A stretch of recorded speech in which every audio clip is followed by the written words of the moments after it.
Hi everyone, welcome to my YouTube channel Daily Tutorials, where I provide you with daily tech tips and helpful guides. In this tutorial, I'm going to show you how you can enroll for an online banking account in Capital One Bank.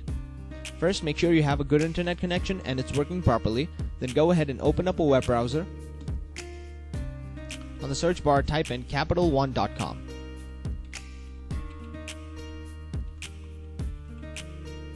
Press enter.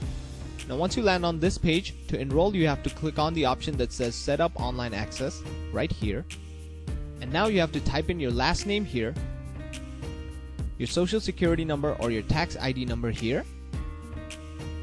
If you don't have your social security number or your tax ID number, click this link. And now you can use your bank account number instead. Now choose your date of birth here. And once you typed in all the information and chosen your date of birth, click Get Started.